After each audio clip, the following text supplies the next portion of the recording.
Hey everyone, welcome to the video. This is going to be the 10-game NBA slate for today on Draftkings. But before we continue, as always, if you guys could just leave a like, and if you're new to the channel, please hit that subscribe button. Really helps me out, really appreciate it. You can also follow me on Twitter at Pennell16. And if you're interested in the spreadsheets about every single night for the NBA season, links on the description below for my Patreon. And without further ado, I should mention for Patreon, you get access to my projections that update all the way up until lock, my core plays, my Discord chat, my cheat sheets, my defense versus position chart, my data sheet, all that good stuff. Links on the description below for my Patreon. And without further ado, let's get into today's slate. So, if you see quick pauses in this video, it's because I am coughing.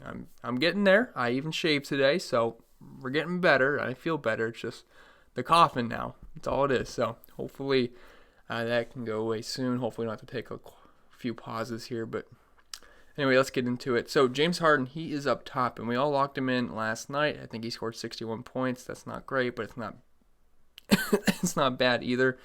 But I love this game from a fantasy perspective. It's, Houston versus Portland. That's two decently fast-paced teams. Both teams are top 12 in pace of play.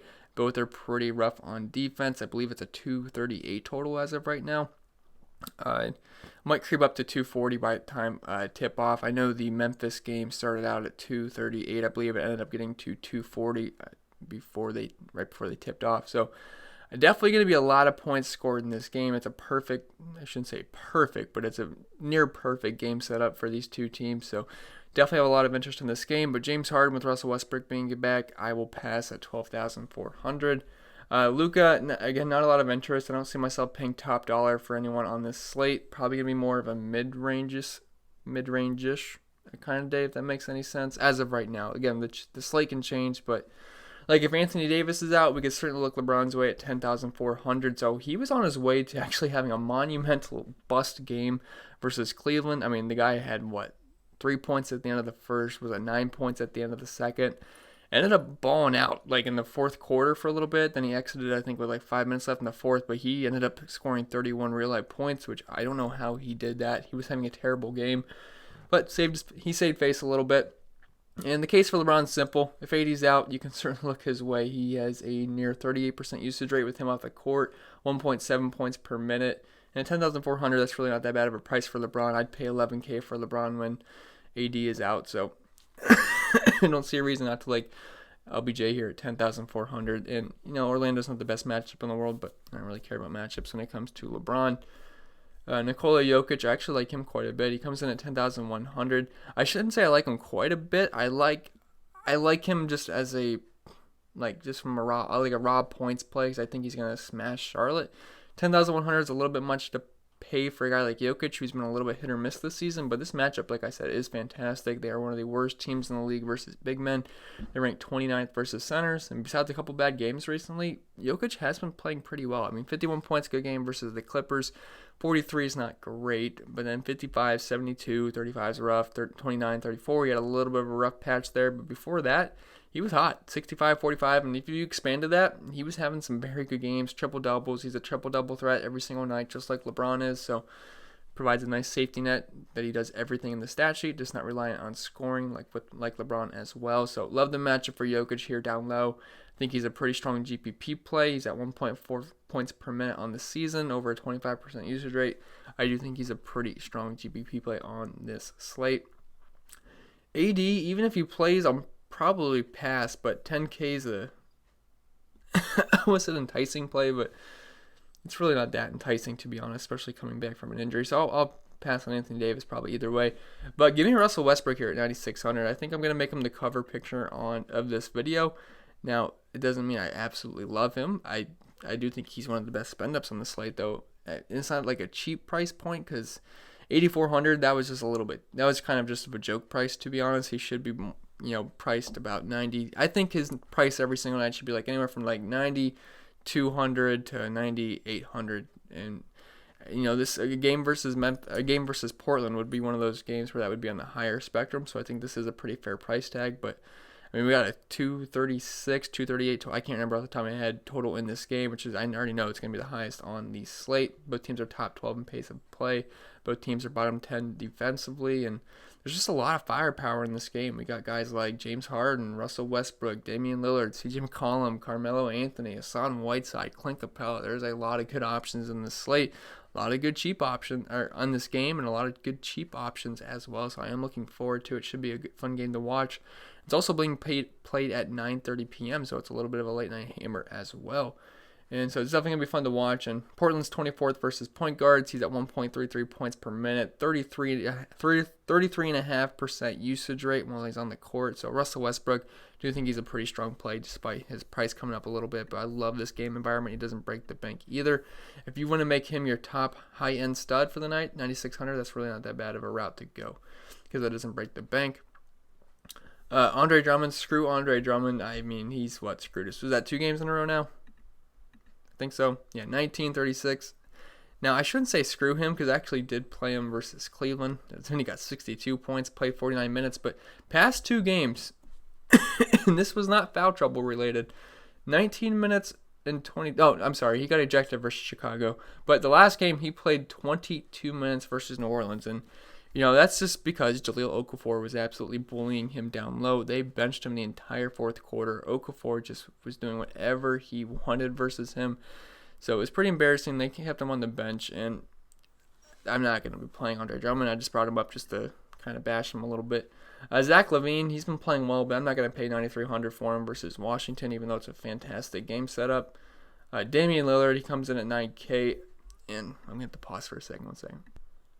So yeah, Damian Lillard, he's not someone I love playing, but this game environment's just so elite. You definitely want pieces from it, and I can't imagine he's going to be extremely high owned because people don't typically play Damian Lillard when he's above 9K, which rightfully so. He's not really a 9K kind of player most nights. He's an 8,700 kind of guy. So you are overpaying a little bit, but this is a fantastic matchup here versus Houston. They do rank 19th versus point guards. He's at 1.26 points per minute this season, 28% usage rate. I think he's fine. If you just want to game stack this up, you can go Russell Westbrook, Damian Lillard as your top 2 spend-ups. Get some other mid-range options like McCollum, Anthony in this game. Some of the cheaper options. I don't think that's a bad route to go. Let's see. Scrolling a little bit. Ben Simmons versus Brooklyn. It's not a bad match. I mean, it's a nice pace-up spot for Philly. They're about 19th in pace of play in Brooklyn's top 10. So it's a nice pace-up spot. No Joel Embiid. I think Simmons is coming off a solid game where he had 48 fantasy points, and he's 8,700, which is that's a bit much. Now, he's got 50, 60 point upside. We've seen it before. He's going to play about 40 minutes if the game's competitive, which it should be. He's got triple-double upside. I don't know if know if I see myself going this way. I kind of prefer his teammates Al Horford and Tobias Harris a little bit more, so I'm probably going to be passing on Ben Simmons, but I'd say he's on my radar, but I'm not so sure if I'd actually come close to end up playing him actually. Bradley Beal, he actually made his return, but Chicago's a really tough matchup versus guards. They're like top 1, top 2 versus guards. So I'm going to pass there. I don't think he saw what full comment. He only played 27 minutes, so I'm going to pass on Bradley Beal. And Sabonis, he's listed as questionable. So if he happened to miss this game, obviously we'd have to bump up guys like Miles Turner and a couple of guys like Jakar Sampson, Gogo Batazde. You guys get it. But really the main person would be Miles Turner. We saw Miles Turner absolutely smash with Sabonis off the court. So we'll have to keep our eyes on Sabonis news because it's a nice fast-paced matchup versus Minnesota. They are first in pace of play, so it'd be a big pace-up spot for the Pacers. So we could certainly look some of those guys' way. Hassan Whiteside, if you want to stay in this Portland-Houston game. Again, there's going to be a lot of just me. I'm going to keep saying if guys in this Portland-Houston game because best game of the slate, and I definitely want pieces of it. So, whoops, pressed the wrong button. All right, anyway, so Hassan Whiteside, he only played 24 minutes in the last game. I wasn't able to find a reason why. He just did not play in the fourth quarter. Anthony Tolliver ended up finishing that game. He started the game hot. He had 14 points in the first, I want to say, few minutes. I don't know why my camera's out of focus. Okay, it's fixed. But he did not end up finishing the game. If anyone knows why that was the case, you can comment below because I'm actually curious. But I know he was coming into the game a little sick. I don't know what it was, but it's a shame too because I think he would have had a pretty solid game if he got his usual 35 minutes. But he's gonna see. I assume this game's gonna be pretty competitive, so I would assume he's gonna see about 35 minutes tonight. Now, the problem is Houston is trash defensively, but there's like one spot they're okay at, and that's centers. But I wouldn't totally shy away from Hassan Whiteside here. He's a 1.37 point per minute kind of player. Not kind of player, that's what he is. 8,200, that's not a bad price tag. So I mean, he should bounce back here. And if he plays 35 minutes, I don't see how he wouldn't get 45 to 50 fantasy points. So Hassan Whiteside, I do think he's an interesting bounce back candidate. I just want to know why he didn't get those minutes. I wasn't able to see why, but and the game was close too, so it's not like that was an issue either. But Clint Capella, got to have a lot of interest here, 8,100. And if you look at the game log of last night versus Memphis, you see 38 points, which that's not too bad. But this could have been a lot better. I know he had 16 rebounds and 16 points, still played 33 minutes, but the guy got into early foul trouble, or else he could have played anywhere from like 37 to 38 minutes, which would have been probably about 45 fantasy points, if not more, because the guy was playing very well when he was on the court, but he picked up his fifth foul midway into the third quarter, so obviously his upside was destroyed right then and there, which sucked. But I love this game environment, and I do think he's worth the price. He's priced up a little bit from where he was. He was 6,900, then 7,875. 8,100 is a bit much, but this matchup's fantastic versus Portland. They just suck versus big men. They're ranked 25th versus center, so Clint Capella, I think he's a very strong play. Now, a question you might be having is, would you rather play Clint Capella and Hassan Whiteside? Well, I will say Capella's got the better matchup, but Whiteside is a much better point per minute player. Capella's like a 1 point, like just a little bit over 1 point per minute, and I know he's over 1.1, but it's like I think he's like 1.11 or 1.17. But Hassan Whiteside's at 1.37. If the game's competitive, they should see similar minutes. So I think I'd side with Whiteside there, and he also might be a little bit lower owned just because of how bad he played in the last game. So I think they're both very strong plays, both in the same game. Scrolling down here a little bit. Let me get some water first. So I was getting my water. I checked the Clippers and Cleveland game because that's starting to blow out, which is good because I don't have Kawhi Leonard. I played Trae Young, which I was very upset about playing Trae Young for a long time. He entered the fourth quarter with 33 points. He finished with 63. He had an amazing fourth quarter, so he saved my butt a little bit. It looks like Kawhi's going to finish with 61, so they were both very strong plays. They were within 200 of each other.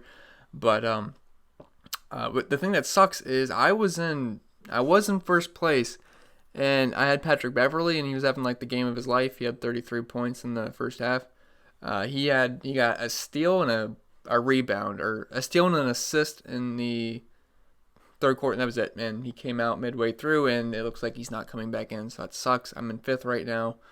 I know that the Dallas Golden State game's blowing out right now, so hopefully they can pull D'Lo quick, because I don't have D'Lo, and he's like 20-some% owned, so we'll see how that ends, but yeah, I hope you guys are having a good night. Hopefully you guys played, I don't know, who did good in that slate?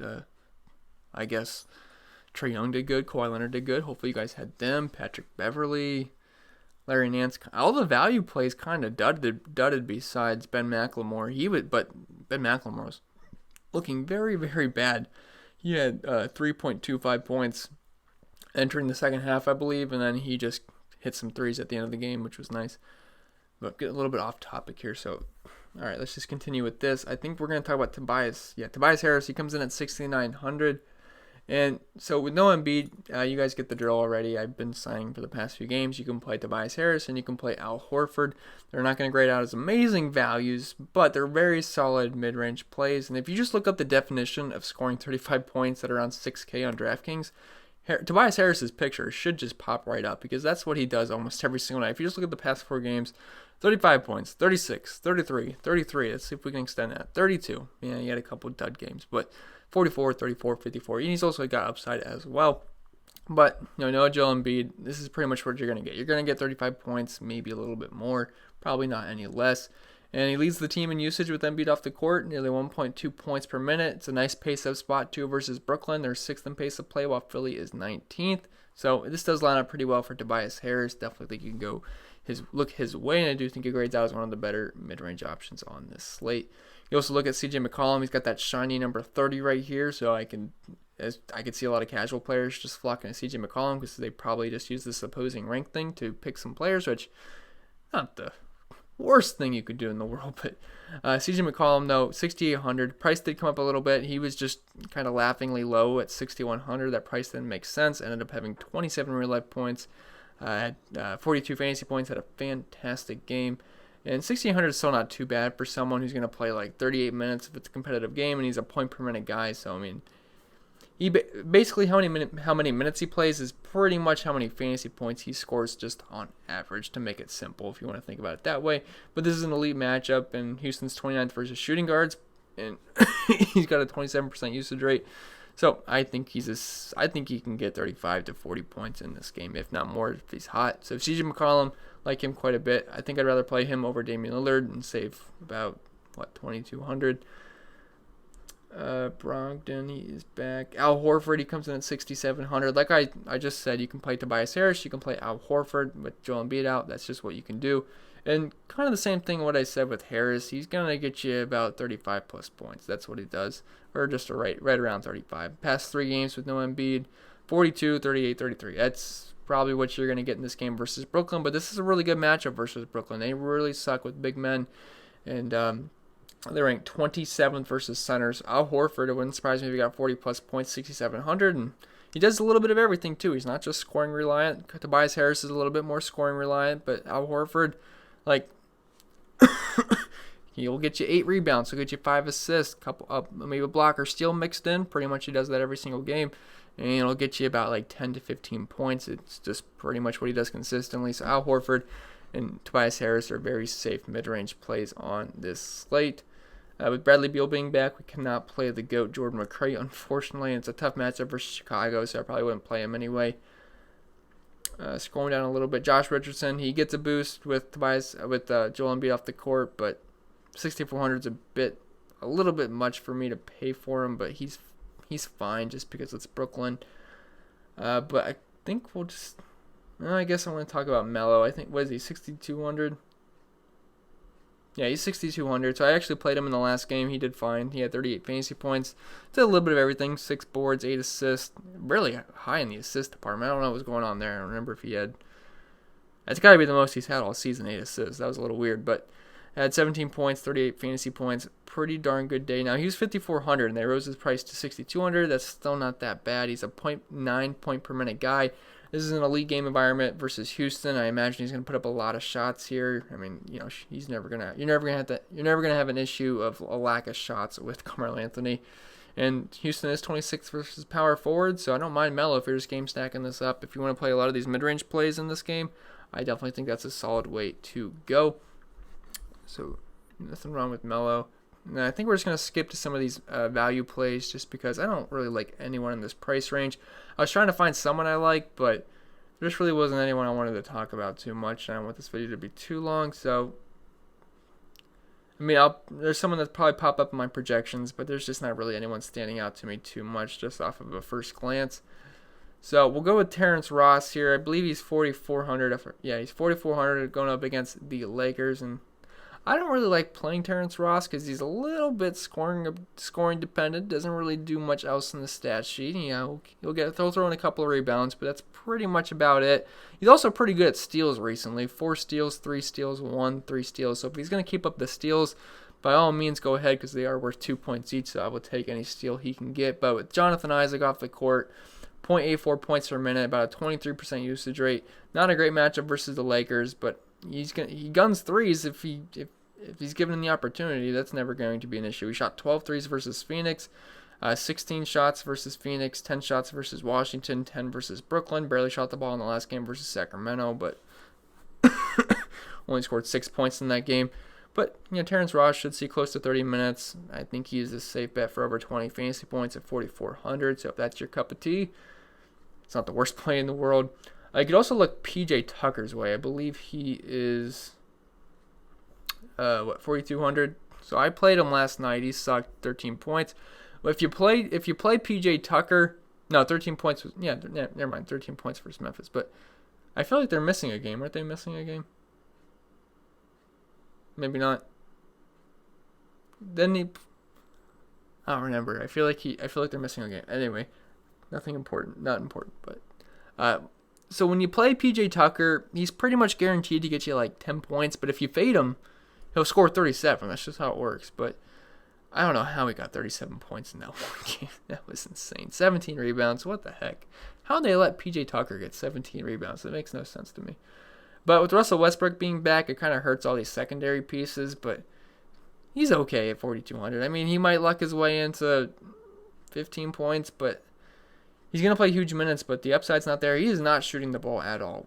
He shot the ball once versus Memphis, got hurt in the last game versus Minnesota, but 5 times versus OKC, 7 times versus Atlanta. That's actually a pretty high game for PJ Tucker, but then 1, 7, 7, 6. So he was actually shooting the ball quite a bit since December 29th in that little stretch. But since then, he's like afraid to shoot the ball. I don't know what it is. Maybe the coach told him to stop shooting the ball, which might have been a good idea, but he's fine if you just want to line up filler in this elite game environment.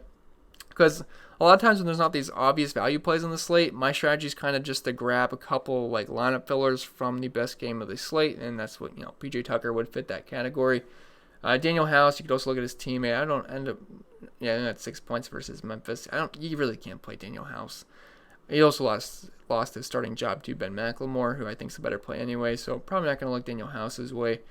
You could look at Kent Bazemore though. He happens to be in this same game, and he is like PJ Tucker, to be honest. He's not going to do a lot, but he doesn't play as big minutes as PJ Tucker, but he's on the court. It's just he's not doing much. He's not shooting the ball a ton usually, although he did take 10 shots versus Portland and 8 shots versus Minnesota. Really doesn't equal out to much though, but kind of just out there for his defense. But if he lucks his way into 15 plus points, you'll take it at 4K. And he's actually been fine the past 2 games, 19 points, 22 points. We will take that. The sucky thing is he's been in that 3K range. Now he's at 4K, so it's pushing it a little bit. But elite matchup versus Houston, great game environment, 24th versus small forwards. I think he's a fine play. And you could also look at Ben McLemore, who's the same price. And actually, I don't know what it is, but I just like Ben McLemore. Not sure why. He's not that good, but there's just something about him that makes me like him. But he's got an upside, and he will shoot the ball. That's not going to be a problem. And when you're 4K and you shoot the ball a lot, you're welcome to be on my team anytime, because I need shot volume. Like Kent Bazemore, there's not a lot of upside there. Ben McLemore, he's got upside. Look, he'll shoot the ball 12 times, 8, 7, 9. He only played 13, 18 minutes, but when he's playing like 25 plus minutes, he'll shoot the ball, and he loves to shoot threes. He just shot 10 threes versus Memphis. Obviously, Russell Westbrook helps a little bit, but even with Russell Westbrook being in, I mean, at 4K, if he sees about 30 minutes, maybe he gets hot from deep. It's a great game environment. A lot of points are going to be scored in this game. You could certainly look Ben McLemore's way. So another I shouldn't say strong, but another okay value play on this slate. And that's pretty much going to be it for this video. But I do have to talk about overlay, so I'm going to pause this video, head over to overlay, and then we'll go from there. Okay, so if you missed yesterday's video, I did mention that Overlay DFS emailed me and said they wanted to sponsor me. So I've been trying out their site for about a couple weeks now, and I felt comfortable enough to just recommend it to you guys because I wanted to try it out, make sure it's not a scam site, and that's obviously not what they are about. It's actually a very fun website. I would not recommend something to you guys that I wouldn't play myself, and I've been playing it, and it has been pretty fun. So this is what it kind of looks like. So this is like the live game feed as of right now. So it's basically just a pick'em website. There's no salary caps involved. So, it's more suited towards a casual player. There's no sharks in these contests. It's kind of just like a fun pick'em you can play with, like a pick'em you'd play with friends. So it's actually a pretty fun format, and it's very simple. So like for tonight, you pick 12. There's like a pool of, I'm not sure exactly how many there is. I think there's over 20, but you pick 12 that's your favorite, the ones that you think you have the best edges on. So, like, for example, I picked Devin Booker over John Collins tonight. That was an easy win on that one. I didn't think it would be that easy, but it just so happened to be easy. I picked DeAndre Ayton over Kelly Oubre. I actually thought that was one of the bigger edges on this slate and the overlay slate. Then I had Julius Randle over Middleton. I missed with Elfrid Payton and PJ Tucker, which sucks, or I would have a perfect score right now. I could be competing for that $5,000 jackpot that they have running right now in this contest. I really wish I didn't do that because I do believe a couple of my alternates are hitting right now, so I was very, very close. But I also had Beverly, and then you guys get the idea. It's a pick'em website, and also they are running a promotion where if you lose 20 days in a row, they will completely refund all of your funds that you deposited. So they're basically daring you guys to lose 20 games in a row. And this is a very fun format. It's very simple to use. And if you guys might have, and they make it to where it's a challenge. It's not like it's going to be Patrick Beverley versus LeBron James. These are very close projections every single day. And what I do is I use my own projections to see which ones I should pick, because I do trust my projections. So if you guys want to play overlay DFS and you need something to base your picks off of, you can hit the link in the description below for my Patreon and use my own projections that I use every single day. And it's been a good NBA season. So anyway, yeah, overlaydfs.com. I do not have a promo code to use. Just head over to their site. It's overlaydfs.com, and it'll take you right to the home screen. They have some contests like the Peewee, which is $2, and you can also multi-entry. And I'm in the Double Deuce right now. It's a $22 buy-in, and the price structure works out how the price structure works out is the top 10%, like the winners, the top 10% people in the contest, they win 9x their money. So this is a $22 buy-in. I am currently in second, so I'm in the top 10%. It looks like I'll finish right here. I think pretty much all the starters are out in that Golden State game. So I'll finish 10-2, and that means I am in second place. I think I lost on tiebreaker points for the guy in first, so congrats to Werewolf 757. He won first place. Does not mean he won the jackpot. If you go perfect 12-0, the jackpot right now is $5,600, and very upset I just missed out on that. That'd have been pretty nice to win. But if you guys want to compete, there's only like 44 people in this contest right now, so there's not a lot of people that know about overlay right now. So hopefully we can get some more people in here, get some more action, and make it more fun. But like I said, I have $22 buy-in, so that means I'll bring in $180 just on this win. So it's pretty fun. Check it out if you want. I'd put it in the link in the description below, but I know some YouTubers have been getting strikes on their channel and getting like week bans by having gambling sites and listed in your, I mean, I guess this would technically count as a gambling site, even though it's just daily fantasy sports like Draftkings is. So I don't want to risk getting a ban. So again, overlaydfs.com if you want to check it out. It's pretty fun. I'm going to leave you guys with that. Hope this video was helpful. If it was, remember to leave a like. If you're new to the channel, hit that subscribe button. Really helps me out. Really appreciate it. You can also follow me on Twitter at ChrisPennell16. And I'll see you guys in the next video.